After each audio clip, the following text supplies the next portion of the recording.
بسم اللہ الرحمن الرحیم۔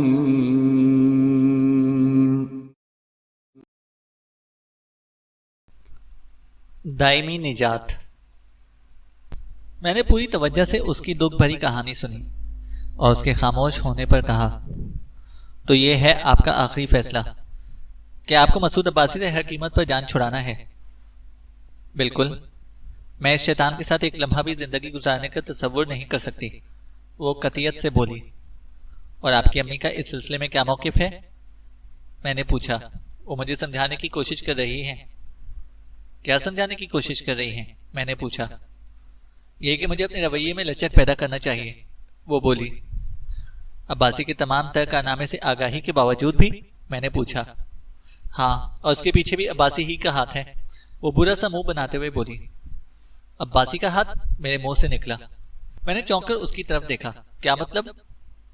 وہ میری غیر موجودگی میں 2 مرتبہ امی سے آ کر مل چکا ہے اور اس نے امی کے سامنے اپنے گناہوں اور غلطیوں کا اقرار کرتے ہوئے معافی مانگی ہے۔ اس کے ساتھ ہی اس مکار نے امی کو یقین دلایا ہے کہ 2-4 روز میں وہ سلمہ اور علی کو واپس مہراب بھجوا دے گا اور آئندہ فرزانہ کو، یعنی مجھے، کبھی کسی شکایت کا موقع نہیں دے گا، فرزانہ نے بتایا۔ اور آپ کی امی نے اس کے وعدے کا یقین کر لیا ہے؟ میں نے پوچھا۔ ہاں، امی کے رویے سے میں نے تو یہی محسوس کیا ہے، وہ گہری سنجیدگی سے بولی تھی۔ تبھی تو وہ اصرار کر رہی ہیں کہ عباسی کی خطاؤں کو معاف کر کے مجھے اپنے حالات سے سمجھوتا کر لینا چاہیے۔ وہ کہتی ہیں۔ وہ سانس درست کرنے کے لیے متوقف ہوئی، پھر اضافہ کرتے ہوئے اس نے پھر کہا، ان کا کہنا ہے کہ جو کچھ بھی ہوا وہ قسمت کا لکھا تھا۔ تلخ یادوں کو بھلا کر آنے والی زندگی کو خوشگوار بنانے کی کوشش کرنا چاہیے، فرزانہ نے کہا۔ ایک لحاظ سے آپ کی امی بالکل ٹھیک کہہ رہی ہیں، میں نے گہری سنجیدگی سے کہا۔ ہر دانا و بینا شخص آپ کو اسی قسم کا مشورہ دے گا۔ آپ بھی؟ فرزانہ نے پوچھا۔ اس نے تیز لہجے میں استفسار کیا تھا۔ ہاں، ایک وکیل ہونے کے ناطے مجھے صرف آپ کے کیس اور اپنی فیس پر نظر رکھنا چاہیے، لیکن میرا بھی مخلصانہ مشورہ وہی ہے جو آپ کی امی کی تجویز ہے۔ ماننا نہ ماننا آپ کی مرضی پر منحصر ہے، میں نے 2 ٹوک انداز میں کہا۔ اس کے بعد میں نے لمحاتی توقف کے بعد اپنی بات کو مکمل کرتے ہوئے کہا، ازدواجی معاملات بہت ہی نازک اور حساس ہوتے ہیں، لہذا کوئی بھی سنگین قدم اٹھانے سے پہلے 100 بار سوچنے کی ضرورت ہوتی ہے۔ آپ کے مشورے کا بہت بہت شکریہ، وہ شاکی نظر سے مجھے دیکھتے ہوئے بولی۔ میں نے جو فیصلہ کیا ہے اسے بدل نہیں سکتی، مجھے ہر قیمت پر عباسی سے نجات حاصل کرنی ہے۔ اگر آپ یہ کیس لینے کو تیار نہیں ہیں تو میں کسی دوسرے وکیل کے پاس چلی جاتی ہوں، وہ بولی۔ میں نے آپ کو فری میں ایک مشورہ دیا ہے، کیس لینے سے انکار نہیں کیا، میں نے اپنی پوزیشن پر واضح کرتے ہوئے کہا۔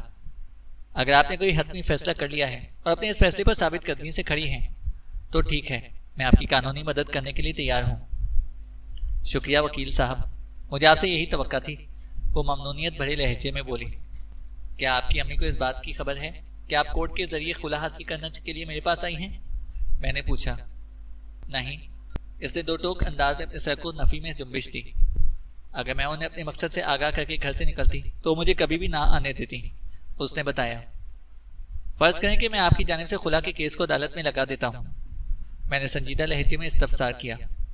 اس کے بعد آپ کی امی کو پتہ چلتا ہے، اس صورت میں وہ ہمارے کام میں کوئی مداخلت تو نہیں کریں گی؟ میں نے پوچھا۔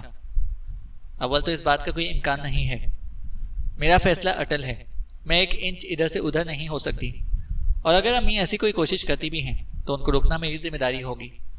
آپ کو اس سلسلے میں پریشان ہونے کی قطعاً کوئی ضرورت نہیں، وہ بڑے اعتماد سے بولی۔ سچی بات یہ ہے کہ مجھے فرزانہ سے ایک خاص قسم کی ہمدردی پیدا ہو گئی تھی۔ اس کے ساتھ جو واقعات بھی پیش آئے تھے وہ بڑی زیادتی کے زمرے میں آتے تھے۔ جب وہ اپنی زندگی کے بارے میں ایک اٹل فیصلہ کر ہی چکی تھی تو پھر اس کی قانونی مدد کرنے میں کوئی حرج نہیں تھا۔ تاہم میں نے چند اہم باتیں اس پر واضح کرنا بہت ضروری جانا۔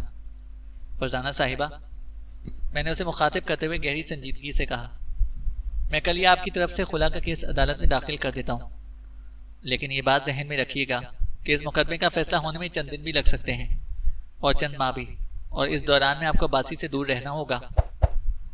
میں پچھلے 3 دن سے اس سے دور ہی ہوں اور آئندہ بھی اس کے گھر میں قدم رکھنے کا میرا کوئی ارادہ نہیں، اس نے کہا۔ گڈ، یہ نکتہ میں نے محض اس لیے اٹھایا ہے کہ آپ کی امی آپ کو عباسی کے گھر بھیجنے کی تگ و دو میں لگی ہوئی ہیں۔ عدالت میں کیس چلنے کے بعد اگر آپ اور عباسی ایک ہی چھت کے نیچے رہے تو بڑی گڑبڑ ہو جائے گی، میں نے اسبات میں سر ہلاتے ہوئے کہا۔ آپ فکر نہ کریں وکیل صاحب، انشاءاللہ اس کی کبھی نوبت ہی نہیں آئے گی، وہ بڑی عزم سے بولی۔ اوکے، میں نے اطمینان بخش سانس خارج کی۔ وہ 15-20 منٹ تک مزید میرے پاس رکی۔ میں نے مختلف حوالوں سے اسے چند ہدایات دیں اور اس سے وہ ضروری معلومات حاصل کیں جو اس کیس کے سلسلے میں مجھے چاہیے تھی۔ اس نے میری مطلوبہ فیس ادا کی اور سلام کر کے رخصت ہو گئی۔ جاتے جاتے میں نے چند کاغذات پر اس سے دستخط کروا لیے تھے۔ یہ سادہ قانونی کاغذات تھے جس پر بعد میں مجھے مختلف نوعیت کے مضامین ٹائپ کرنا تھے۔ ان میں قابل ذکر فرزانہ کی جانب سے میری وکالت میں عدالت دائر کی جانے والی خلا کی درخواست تھی اور میرا وکالت نامہ تھا۔ فرزانہ کا کیس زیادہ پیچیدہ نہیں تھا۔ اس قسم کے خلا کے کیس 2-3 پیشیوں کی مار ہوتے ہیں۔ اگر فرزانہ اور عباسی کو قانون کے ترازو میں ڈالا جاتا تو یقیناً فرزانہ کا پلڑا جھکتا ہوا نظر آتا۔ ایک تو عباسی نے پہلی بیوی کی اجازت کے بغیر دوسری شادی کی تھی۔ اگر اس نقطے کو کوئی اہمیت نہ بھی دی جاتی تو عباسی ایک سنگین جرم فرزانہ سے والے نکاح کی نامے کی صورت میں موجود تھا۔ مذکورہ نکاح نامے کے ایک کالم میں اس نے عقد اول درج کرایا تھا، جبکہ در حقیقت فرزانہ سے اس کی شادی عقد ثانی میں شمار ہوتی تھی۔ یہ تحریری غلط بیانی کسی سنگین جرم سے کم نہیں تھی۔ علاوہ ازیں بہت سی واقعاتی شہادتیں بھی اکٹھا کی جا سکتی تھیں جو سراسر عباسی کے خلاف جاتی۔ میرے ذاتی اطمینان کے لیے یہی بہت تھا کہ میری موکلہ پوری طاقت کے ساتھ اپنے موقف پر ڈٹی ہوئی تھی۔ آئندہ روز میں نے مکمل تیاری کر کے ساتھ فرزانہ کے خلا کے کیس کو عدالت میں دائر کر دیا۔ آنے والے دنوں میں عدالت نے ابتدائی کارروائی کی۔ ظاہر ہے کہ عباسی کو کورٹ حاضر ہونے کے لیے قانونی نوٹس عدالت کی جانب سے جاری کیا گیا ہوگا۔ عام فہم زبان میں آپ اسے سمن کہہ سکتے ہیں۔ جب کسی شخص کے خلاف فیملی کورٹ میں کوئی کیس دائر ہوتا ہے تو ابتدائی کارروائی کے طور پر اسے بلاوے کے لیے سمن ہی روانہ کیا جاتا ہے۔ چند روز کے بعد ایک صحت مند شخص میرے دفتر میں داخل ہوا۔ وہ بھاری تن و توش کا مالک اور سانولا مرد تھا۔ صورت واجبی سی اور عمر 45 کے قریب تھی۔ اس نے اپنی صحت کے متناسب سے خاصی توانا مجھے بھی پال رکھی تھی۔ اپنی باری پر وہ میرے چیمبر میں داخل ہوا۔ وہ خاص جارحانہ موڈ میں دکھائی دیتا تھا۔ میں نے حسب معمول پیشہ ورانہ مسکراہٹ کے ساتھ اس کا استقبال کیا اور اپنے سامنے بچھی کرسیوں کی جانب اشارہ کرتے ہوئے کہا، تشریف رکھیں۔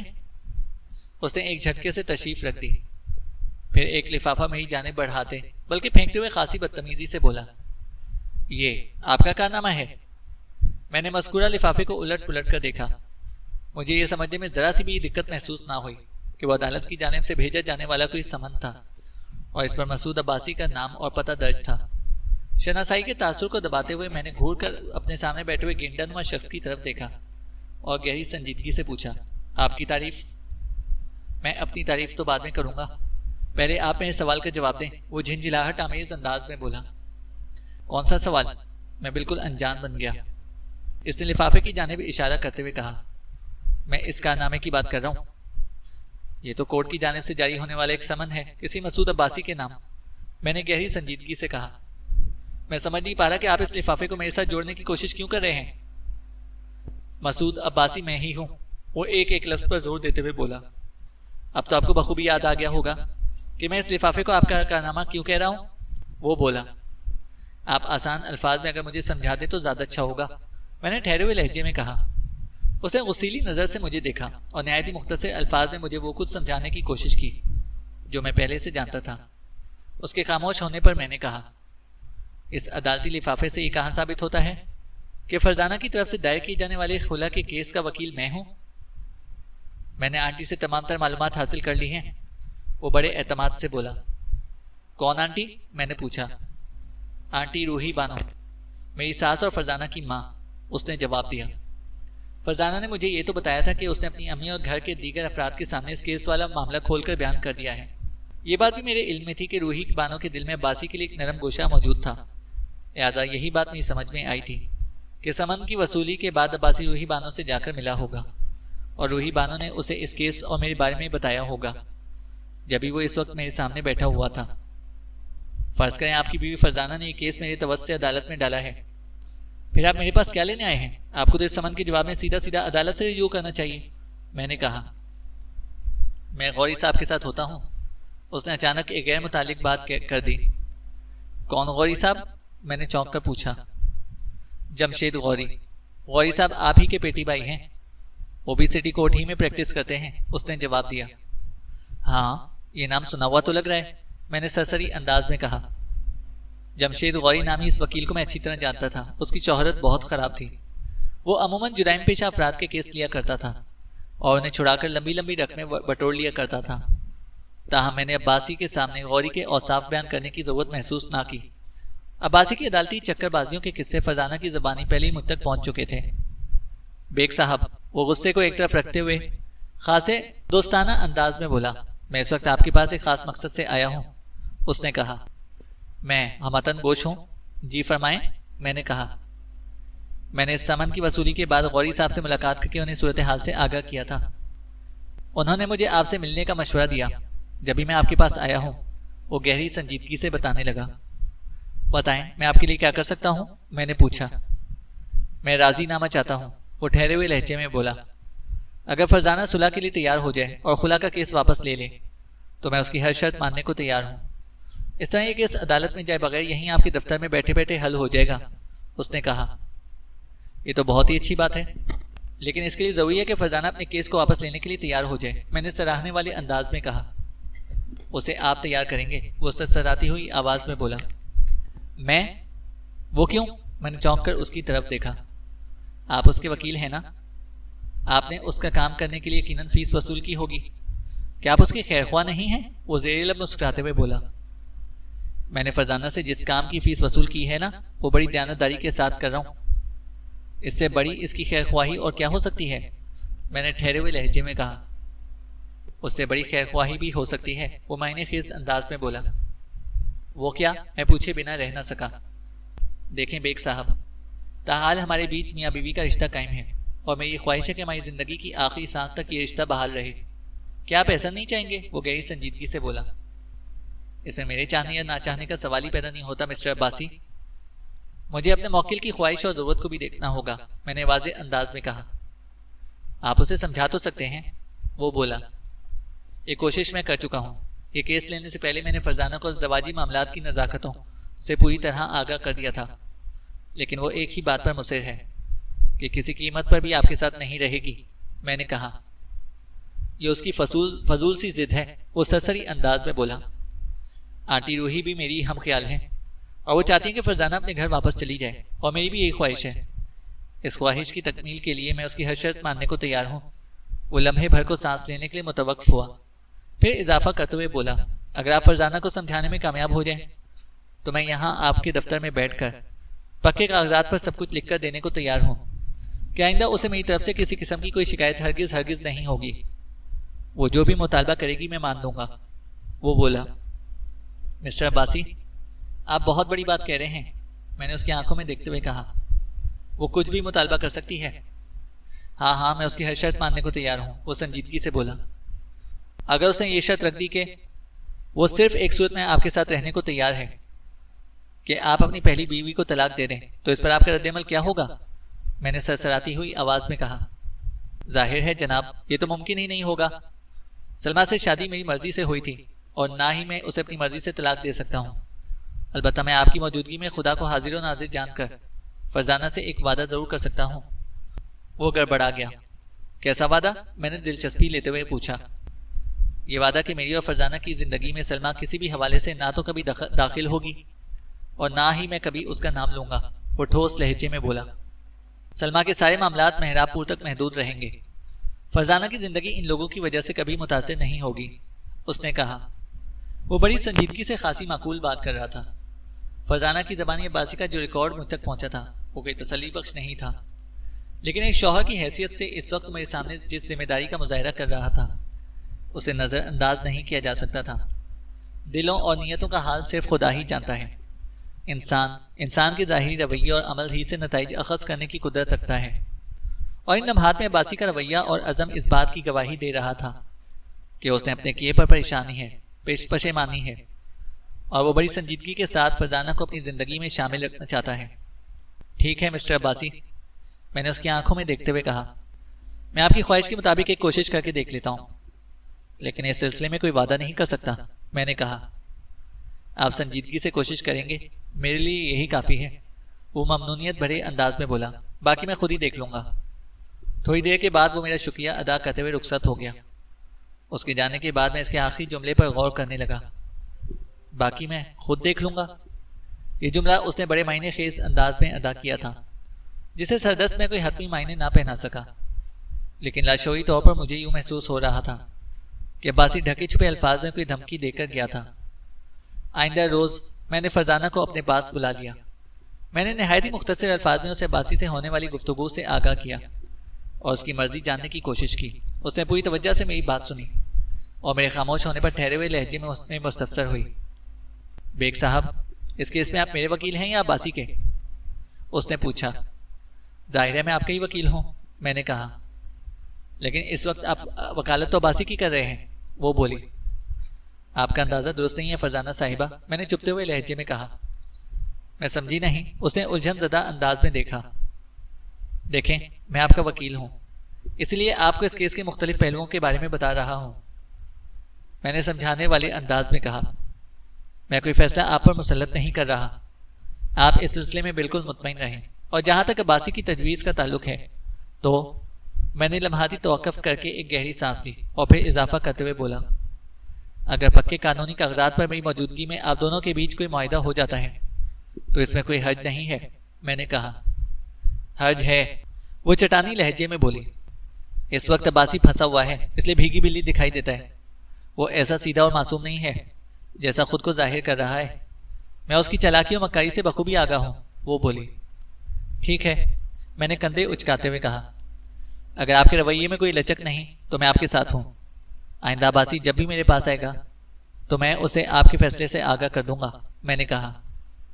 بیگ صاحب، میں اس وقت کئی طرفہ دباؤ سے گزر رہی ہوں، وہ بوجھل آواز میں بولی۔ پتہ نہیں اس نامراد عباسی نے امی کو کیا گھول کر پلا دیا ہے کہ اس کا کچا چٹھا سامنے آنے کے باوجود بھی وہ اسی کی حمایت پر کمر بستہ ہے۔ اٹھتے بیٹھتے ہوئے مجھے زندگی کا یہ راز سمجھانے کی کوشش میں لگی ہوئی ہے کہ عورت اپنے گھر میں اچھی لگتی ہے، جب عباسی اپنے کیے پر شرمندہ ہے تو اسے ایک موقع ضرور دینا چاہیے، فرزانہ نے کہا۔ یہ ٹھیک ہے کہ عباسی کی وجہ سے آپ کے ساتھ زیادتی بہت ہوئی ہے، میں نے تائیدی انداز میں کہا، لیکن آپ روحی بانو کی پوزیشن کو سمجھنے کی کوشش نہیں کر رہی۔ وہ ایک ماں ہے اور ہر ماں کی یہ خواہش ہوتی ہے کہ اس کی بیٹی اپنے گھر میں خوش و خرم رہے۔ اگر غیر جانبداری سے صورتحال کا تجزیہ کیا جائے تو روحی بانو کا کردار کہیں سے غلط نظر نہیں آتا، میں نے کہا۔ یہی تو خرابی والی بات ہے بیگ صاحب، وہ برا سا منہ بناتے ہوئے بولی۔ عباسی سراسر غلط ہے، لیکن حالات اسے مسکین اور یتیم ظاہر کر رہے ہیں۔ امی بظاہر میری ہمدردی میں سرگرم عمل ہیں، لیکن میں جانتی ہوں کہ وہ جو کچھ بھی کر رہی ہیں عباسی کے جذباتی دباؤ کے نتیجے میں کر رہی ہیں، اور تو اور اب اس عیاش شخص نے آپ کو بھی شیشے میں اتارنے کی کوشش شروع کر دی ہے، لیکن میں بھی ہمت ہارنے والی نہیں ہوں۔ آپ اسے میری ضد کہہ لیں یا پاگل پن، اس سے کوئی خاص فرق نہیں پڑتا، مجھے ہر قیمت پر یہ جنگ جیتنا ہے، یہ میری عزت اور انا کا مسئلہ بن گیا ہے بیگ صاحب۔ وہ ڈرامائی انداز میں متوقف ہوئی، پھر سرسراتے ہوئے لہجے میں اپنی بات مکمل کرتے ہوئے بولی، مجھے ہر حال میں عباسی سے چھٹکارا چاہیے، اس نجات کی خاطر میں بڑے سے بڑا نقصان بھی برداشت کرنے کو تیار ہوں، فرزانہ نے کہا۔ ڈن، اب میں اس سلسلے میں آپ کو کوئی نصیحت نہیں کروں گا، میں نے دو ٹوک انداز میں کہا۔ 2 روز کے بعد عباسی مجھ سے ملنے آیا۔ رسمی علیق سلیق کے بعد وہ فوراً اپنے مطلب کی بات پر آ گیا اور اضطراری لہجے میں استفسار کیا، بیگ صاحب کیا پروگریس ہے؟ کوئی پروگریس نہیں ہے عباسی صاحب، میں نے نفی میں گردن ہلا دی۔ آپ نے اسے سمجھانے کی کوشش تو کی ہے نا؟ اس نے پوچھا۔ ہر کوشش کر کے دیکھ لی ہے، لیکن اس کی سوچ کی سوئی ایک ہی مقام پر ٹھہر گئی ہے، میں نے جواب دیا۔ وہ گہری سوچ میں ڈوب گیا۔ میں نے اس موقع پر تھوڑی سی غلط بیانی بھی کر ڈالی اور عباسی کی آنکھوں میں دیکھتے ہوئے کہا، عباسی صاحب، آپ کی بیوی اور میری موکلہ فرزانہ بڑی ہی ضدی عورت ہے، میں نے اس کی ضد کو توڑنے کے لیے آپ کی مرضی کے خلاف اس پر ایک خطرناک حربہ بھی استعمال کر ڈالا، لیکن وہ ٹس سے مس نہ ہوئی، اسے ہر قیمت پر خلا چاہیے، میں نے کہا۔ آپ کون سے حربے کی بات کریں بیگ صاحب؟ اس کے کان کھڑے ہو گئے۔ میں نے اس سے یہاں تک کہہ دیا کہ اگر وہ کیس کا خیال دل سے نکال دے اور آپ کے ساتھ مصالحت کرنے کو تیار ہو جائے تو آپ اپنی پہلی بیوی سلمہ کو طلاق دے دیں گے، میں نے بتایا۔ آپ نے یہاں تک کہہ دیا اور وہ پھر بھی راضی نہیں ہوئی؟ اس کی آنکھیں حیرت سے پھیل گئیں۔ جی ہاں، یہی حقیقت ہے، میں نے اسبات میں گردن ہلائی۔ وہ ایک مرتبہ پھر گہری سوچ میں ڈوب گیا۔ عباسی صاحب، میں نے آپ کی فرمائش پر کوشش کر کے دیکھ لی، لیکن کوئی خاطر خواہ نتیجہ برآمد نہیں ہوا۔ اب تو آپ کو کورٹ میں اس کیس کا سامنا کرنا ہی پڑے گا، میں نے کہا۔ میں اس کے لیے تیار ہوں، وہ پرعزم لہجے میں بولا۔ میں یہ ساری منت خوشامد اس لیے نہیں کر رہا تھا کہ میں فرزانہ سے کمزور ہوں، نہیں، ہرگز نہیں۔ اس ضدی عورت کو میری طاقت اور اختیار کا قطعی کوئی اندازہ نہیں۔ اس کا لہجہ زہریلا ہو گیا، مجھ سے مخاطب ہوتے ہوئے بولا، بیگ صاحب جی تو یہی چاہ رہا ہے کہ میں آپ کی موکلہ کو ابھی اور اسی وقت طلاق دے کر فارغ کر دوں، لیکن میں ایسا نہیں کروں گا، وہ بولا۔ وہ میری موکلہ کے بارے میں مبہم اظہار خیال کر رہا تھا، اور اس بات میں بھی کسی شک کی گنجائش نہیں تھی کہ وہ ہماری مخالف پارٹی تھا۔ یہ الگ بات کہ حالات کا جھکاؤ اسے دھکیل کر میرے پاس لے آیا تھا۔ میں نے یہ جاننا ضروری سمجھا کہ فرزانہ کے حوالے سے اس کے ذہن میں کیا چل رہا تھا۔ منصوبہ تو آپ کی موکلہ کا ہی ہے بیگ صاحب، میں تو اس کے منصوبے کو تکمیل تک پہنچاؤں گا، وہ معنی خیز انداز میں بولا۔ اس کی معنی خیز باتوں سے کسی سازش کی بو اٹھ رہی تھی۔ میں نے جلدی سے پوچھ لیا، کیا مطلب عباسی صاحب؟ میں آپ کی بات سمجھ نہیں سکا، میں نے کہا۔ بات بالکل سیدھی سی ہے بیگ صاحب، وہ ایک ایک لفظ پر زور دیتے ہوئے بولا۔ گھر کے اس نازک معاملے کو آپ کی موکلہ اٹھا کر عدالت میں لے گئی ہے، تو پھر اس کیس کا فیصلہ بھی عدالت ہی میں ہوگا۔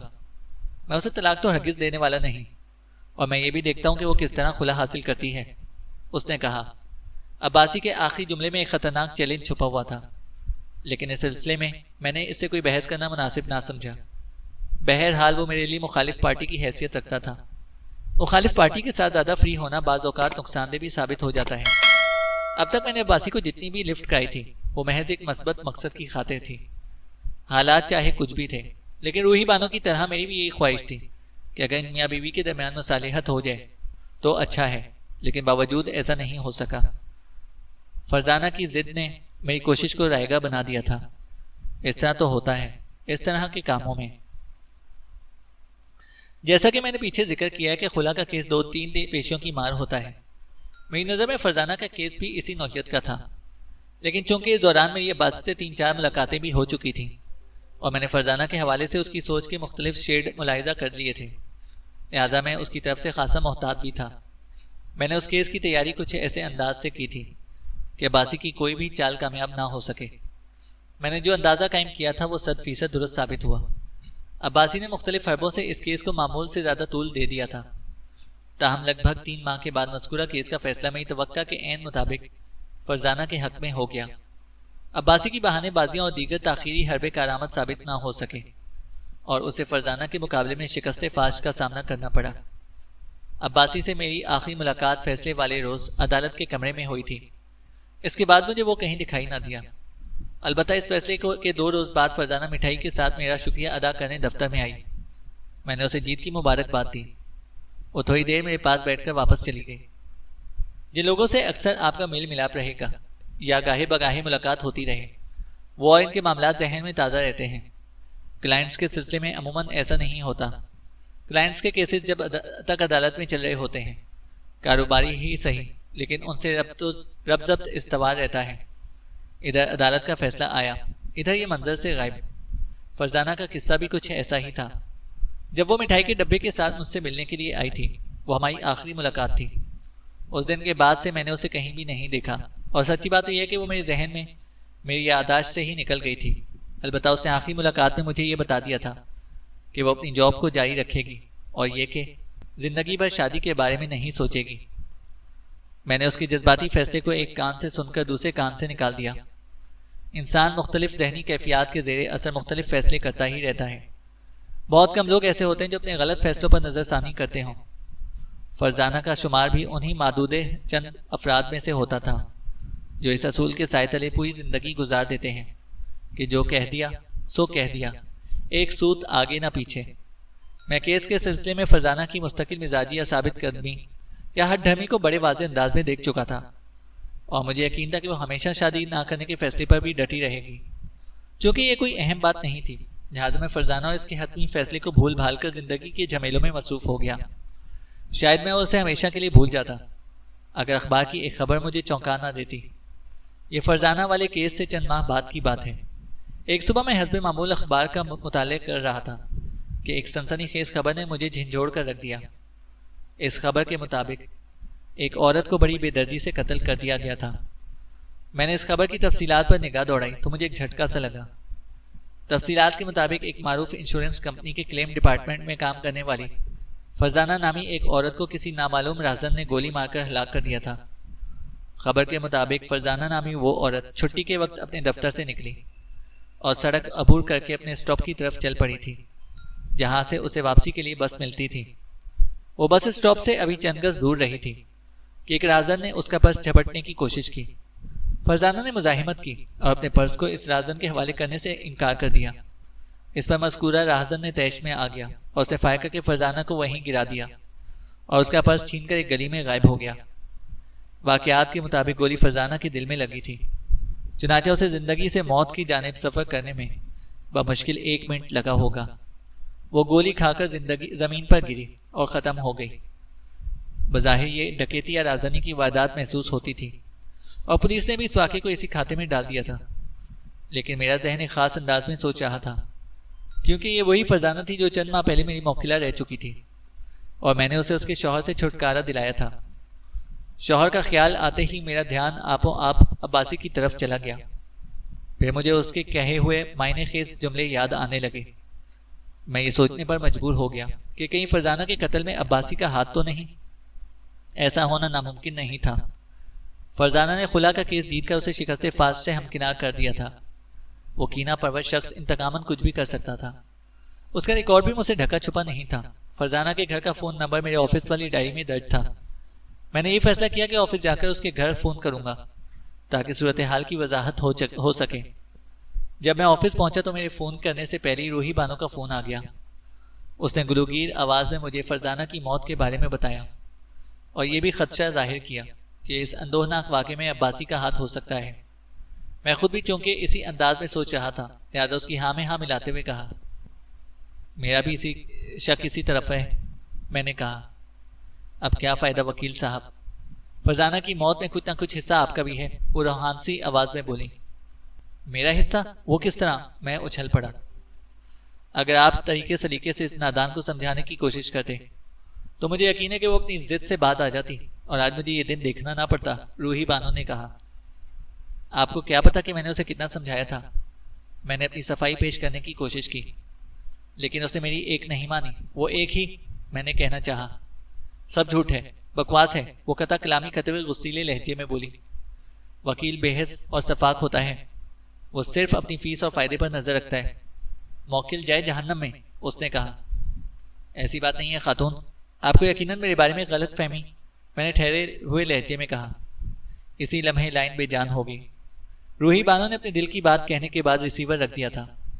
وہ فرزانہ کی لرزہ خیز موت پر جس ذہنی کیفیت سے گزر رہی تھی، میں نے اس کے پیش نظر اس کی بات کا قطعاً برا نہیں منایا۔